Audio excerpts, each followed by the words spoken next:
జగన్మోహన్ రెడ్డి 31 అక్రమాస్తుల కేసులో ప్రధాన నిందితుడు. పూర్వం కొన్ని సంవత్సరాల క్రితం 16 నెలలు జైల్లో ఆ శిక్షకు గాను చెప్పకూడదన్నాడు. దీన్ని ప్రత్యేకంగా చెప్పనక్కర్లేదు. అయితే జగన్మోహన్ రెడ్డి ఇన్ని కేసుల్లో నిందితుడిగా ఉన్నాడు కదా. అయితే జగన్మోహన్ రెడ్డి ఆయన సీఎం అయిన తర్వాత మొదటి 2 నెలల్లో ఒకసారి మాత్రం కోర్టుకు హాజరయ్యాడు, సంతకం పెట్టి వెళ్ళిపోయాడు. ఆ తర్వాత ఏం మేనేజ్ చేశాడో, ఆంధ్రప్రదేశ్ని డ్యామేజ్ చేశాడో తెలియదు కానీ 6.5 సంవత్సరం తర్వాత ఇప్పుడు నాంపల్లి కోర్టుకి అంటే సిబిఐ నాంపల్లి కోర్టుకు వచ్చి సంతకం పెట్టే ప్రోగ్రాం పెట్టుకున్నాడు. నాకు తెలిసి లాయర్ చెప్పుకుంటాడు, సార్ మన పని అయిపోయింది, ఇన్ని రోజులైతే మేనేజ్ చేశాం, ఇక పోయే కొద్ది మీ జీవితం డ్యామేజ్ అవబోతుంది, కాబట్టి మీరు అలా వచ్చి సంతకం పెట్టి వెళ్ళండి అన్నాడు. అయితే ఈయన మామూలుగా వెళ్తే నీ అమ్మ పడ ఒక్కడే వెళ్తున్నాడు. అంటే ఇప్పుడు మన జనాల్లోకి పథకాల గురించో అంటే జనాల్ని ఓదార్చడం గురించో లేకపోతే వాళ్ళకి జరిగినటువంటి విపత్తుల గురించి వెళ్ళడానికైతే జనాలు కావాలి అనుకుంటాడు. ఓకే, మరి తప్పు చేసినటువంటి కోర్టుకి వెళ్ళడానికి సంతకం పెట్టడానికి కూడా జన సమీకరణ అవసరమా అని ప్రజలు అడుగుతూ ఉన్నారు. మనోడు ఏమైనా ఒప్పుకుంటాడా? 8 లక్షల రూపాయలు స్పెషల్ చార్టెడ్ ఫ్లైట్ వేసుకున్నాడు, బేగంపేటలో దిగాడు. ఇక్కడికి వచ్చే లోపల జన సమీకరణ ఎక్కడి నుంచి జన సమీకరణ వస్తారు? ఆంధ్రప్రదేశ్లో ఉంటే ఆ దరిదాపుల్లోనే ఉంటారు, మన పేటీఎం వాళ్ళు ఉంటారు కాబట్టి వస్తారు. మళ్ళీ రాష్ట్రాలు దాటితే వాళ్ళు యానించి రావాలా? జనాలు, భోజనాలు, వాళ్ళకి మళ్ళీ ఇంకా నీకు బీరు, బిర్యానీ ఇవన్నీ మేనేజ్ చేయాలి. అయితే జగన్మోహన్ రెడ్డి ఇక్కడికి వచ్చిన తర్వాత ఎలాంటి పరిస్థితులు వచ్చాయన్నది ఒకసారి మనం ఇక్కడ చూద్దాం. ఒకసారి చూడండి ఈ జనాలు ఇలా వైభోగం చూడండి.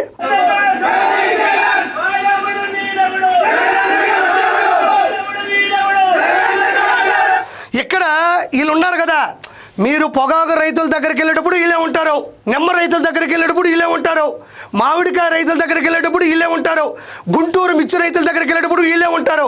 కాకపోతే వీళ్ళు కొంచెం దృష్టి పెట్టి చూస్తే దొరికిపోతారు అంతే. వీళ్ళు చేతిలో అట్ట పెట్టుకోవడం వల్లే అన్న అట్రఫ్లాప్ అయిపోయినాడు. ఇక్కడ వీళ్ళు ఏమంటున్నారంటే వాడెవడన్నా వీడెవడన్నా జగనన్నకి అడ్డెవడన్నా. మరి జగనన్నకి అడ్డెవడన్నా అన్నప్పుడు అసెంబ్లీకి వెళ్ళడానికి ఎవరు అడ్డు వస్తున్నారు? జగన్మోహన్ రెడ్డి అసెంబ్లీకి వెళ్ళడానికి ఎవరు అడ్డు వస్తున్నారు? మీరే అంటున్నారు కదా వాడెవడన్నా వీడెవడన్నా జగనన్నకి అడ్డెవడన్నా. మరి అసెంబ్లీకి వెళ్ళడానికి ప్రజా సమస్యల మీద పోరాటం చేసి గలమెత్తాల్సినటువంటి ప్రశ్నను రేకెత్తించాల్సినటువంటి అసెంబ్లీకి వెళ్ళడానికి ఎవరు అడ్డు వస్తున్నారు? భయం అడ్డు వస్తుంది. జగన్మోహన్ రెడ్డికి భయం అడ్డు వస్తుంది. ఎందుకంటే ప్రతిపక్ష హోదా లేదు కాబట్టి. ఇక్కడ ఇంకొకటి, వాడెవడన్నా వీడెవడన్నా జగనన్నకి అడ్డెవడన్నా కాదురా అనాల్సిందే. వాడెవడన్నా వీడెవడన్నా జగనన్నకి తోడెవడన్నా. తోడు ఎవడన్నా? తోడు ఎవడో? సొంత చెల్లి కన్న తల్లిని బయటికి పంపాడు, బాగోగులు చెప్పే బాబాయిని పైకి పంపాడు. ఇప్పుడు తోడు ఎవరూ లేరు. జగనన్నకి తోడెవడన్నా? పొరపాటును మీరు తోడుగా ఉంటారా చెప్పండి. 2024లో 11 వచ్చాయి. మళ్ళీ తోడేలాగా పీక్కొని తోడుగా ఉండడం వల్లే కదా 2029లో ఎన్ని వస్తాయి కూడా చెప్పలేనటువంటి పరిస్థితి వచ్చింది. ఇక్కడ జనాల్ని మనం చూసినట్లయితే జగన్మోహన్ రెడ్డి ఏమన్నా భారతదేశానికి ఒలింపిక్స్లో గోల్డ్ మెడల్ కొట్టడానికి వాలీబాల్ కోర్టుకి వెళ్ళలేదు, షటిల్ కోర్టుకి వెళ్ళలేదు, టెన్నిస్ కోర్టుకి వెళ్ళలేదు, బాస్కెట్బాల్ కోర్టుకి వెళ్ళలేదు, సిబిఐ కోర్టుకి వెళ్ళాడు. ఆ మాత్రం దానికి అర్థం పర్థం లేని ఆరాటం ఎందుకు? పైసా ఉపయోగం లేని పోరాటం ఎందుకు? దేనికి ఇవన్నీ? ఇగో ఈ అట్టపెట్టెలు, ఇయే అట్టపెట్టెలు 100 ఉంటాయి, 100 మందికి 100 ఇస్తారు. ఆంధ్రా నుంచి ఇక్కడికి వచ్చినా ఇక్కడి నుంచి ఎక్కడికి వెళ్ళినా కూడా వెనకేసుకుంటారు. అవి మాసిపోయి ఉంటాయి, సీకిపోయి ఉంటాయి, మొత్తం పాలిపోయి ఉంటాయి. అవి పట్టుకొని తిరగడం తప్ప మనం చేసేది ఏంది? తర్వాత ఇది చూడండి,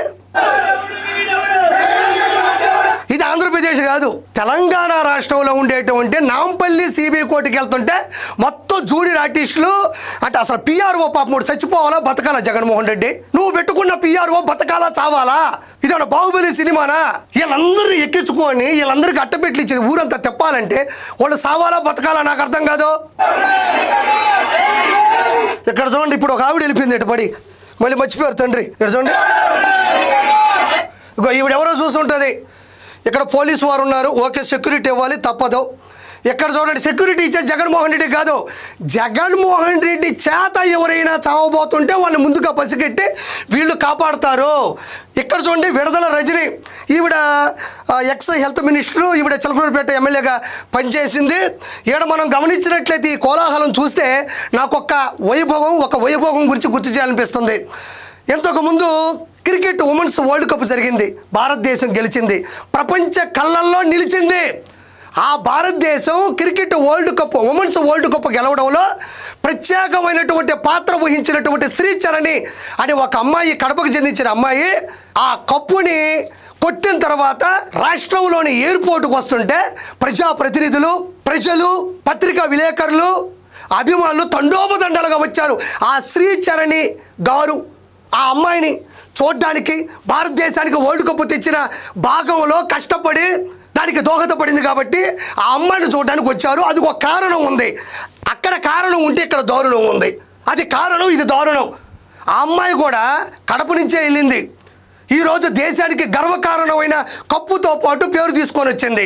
అదే కడప నుంచి వచ్చినటువంటి జగన్మోహన్ రెడ్డి మాత్రం ఆంధ్రప్రదేశ్కి చెడ్డ పేరు తీసుకొచ్చాడు. నేను కడప పులిని, పులివెందుల పులిని, కడప కలెక్షన్ కింగ్ అని చెప్పా. నువ్వు ఉన్న ఒక్క రాష్ట్రానికి చెడ్డ పేరు తీస్తే ఆ అమ్మాయి అదే కడప నుంచి వెళ్ళి భారతదేశానికి కప్పు పట్టుకొచ్చింది. ఎంత తేడా ఉంది. జగన్మోహన్ రెడ్డిని కలవడానికి ఇక్కడికి ఎందుకమ్మా? ఎలాగో వస్తాడు కదా పంట రైతుల దగ్గరికి, కావాలని యాక్టింగ్ చేస్తూ ఎవరన్నా చనిపోతే వాళ్ళకి కాంస్య విగ్రహాలని పెట్టడానికి ఎలాగో వస్తాడు కదా, అక్కడ ఏడవచ్చు కదా ఏడుపు. మళ్ళీ ఈ ఎయిర్పోర్ట్లో ఎందుకమ్మా? ఈ ఎయిర్పోర్ట్లో సిబిఐ కోర్టుకి వెళ్తుంటే, సిబిఐ కోర్టులో సంతకం పెట్టడానికి వెళ్తుంటే ఒక దోషి, 31 అక్రమ ఆస్తుల కేసుల్లో దోషి, ఈడీ కేసుల్లో దోషి అయినటువంటి జగన్మోహన్ రెడ్డి ఎయిర్పోర్ట్లో దిగుతుంటే సిగ్గుపడాల్సింది పోయి ఇదేంది కర్మ? సరేలే, వీళ్ళకు కూడా అప్పుడు నొక్కేసినటువంటి డబ్బులు కొన్ని వేల కోట్ల రూపాయలు హైదరాబాద్లో ఎక్కడో దగ్గర పెట్టుబడి పెట్టుంటారు కాబట్టి అన్నతో పాటు వచ్చేసి అన్నతో పాటు కలిసిపోయి అన్నతో పాటు అవి కూడా పరామర్శించుకుని వెళ్ళడానికి వచ్చారు కాబోలు. కాబట్టి మళ్ళీ చూడండి, ఎయిర్పోర్ట్లో జై జగన్, ఎయిర్పోర్ట్లో బేగంపేట ఎయిర్పోర్ట్లో జై జగన్.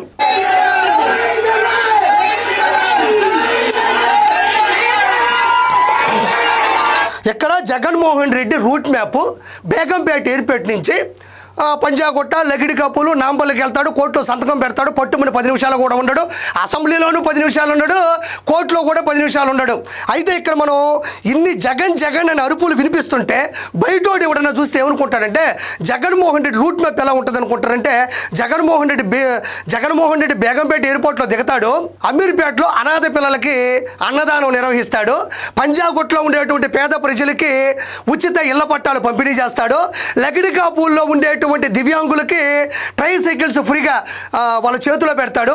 ఆ తర్వాత నాంపల్లికి వెళ్ళి అంబేద్కర్ గారి విగ్రహానికి పూలదండ వేస్తాడు. ఇలాంటి రూట్ మ్యాప్ ఉన్నప్పుడు ఇలా అరవడంలో తప్పు లేదు. సిబిఐ కోర్టుకి వెళ్తా ఉంటే ఏంది అరుపులు?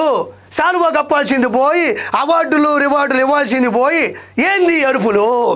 ఒక్కడు గుర్తుపెట్టుకో జగన్మోహన్ రెడ్డి, నువ్వు సిబిఐ కోర్టు నుంచి తప్పించుకుంటావేమో, సిబిఎన్ కోర్టు నుంచి నువ్వు తప్పించుకోలేవు. ఇక్కడ చూడండి,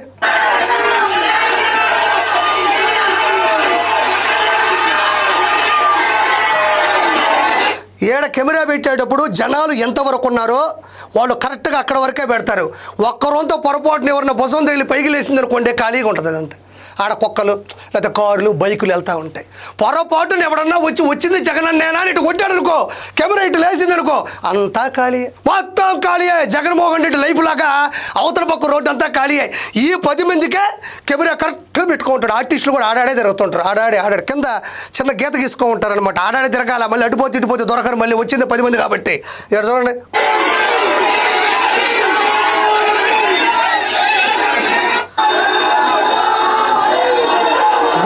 చెప్తున్నాడయ్యా. ఇక్కడ మళ్ళీ సేమ్ సిబిఐ కోర్టుకి పోయినామా, సంతకం పెట్టామా, అంత కూడు తిన్నామా, ఇంటికి వెళ్ళామన్నట్టు ఉండాలి కదా. మళ్ళీ ఇక్కడ మన రాష్ట్రం కూడా కాదు, ఇది తెలంగాణ రాష్ట్రంలో మన సిగ్గుబాధ. ఆంధ్రప్రదేశ్ నుంచి ఒక మాజీ ముఖ్యమంత్రి 31 అక్రమాస్తుల కేసుల్లో ఉన్నాడు, సంతకం పెట్టడానికి వచ్చాడు అని సిగ్గుబాధ మనకే. లేచి చెప్తున్నావా? నాకన్నా దాటినోడు ఎవడో లేడు, నా 31 నాకన్నా దాటినోడు ఉంటే చెప్పండి అని అందరికీ ఇలా పెడుతున్నావా చెయ్యి? ఇలా పెడతా దేనికి పెట్టాలి మనం? ఇక్కడ చూడండి అయ్యా, ఇది లోటస్ పాండ్ ప్యాలెస్.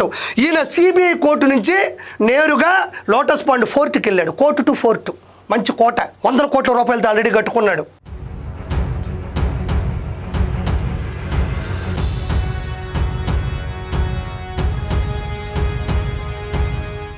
ఇలాంటి ఎన్ని ఇళ్ళు ఉన్నాయో ఆయనకే తెలియదు. ఎవరో చెప్పుకుంటాడు, అన్నా మనకు ఇల్లు ఉందన్నాడు. ఓ నీ అమ్మ పడవ, చాలా ఇల్లు కట్టాను, ఈ యొక్క ఇల్లు ఉందని వచ్చాడంటే ఈ ఇల్లుకి వచ్చి వెళ్ళిపోవాలి కదా. మళ్ళీ అక్కడ కూడా అదే జగన్మోహన్ రెడ్డి సీఎంగా ఉన్నప్పుడు తాడేపల్లి ప్యాలెస్ వైపుకే ఎవడన్నా వస్తే తాట తీసేవాడు, చెమటలు పట్టించేవాడు.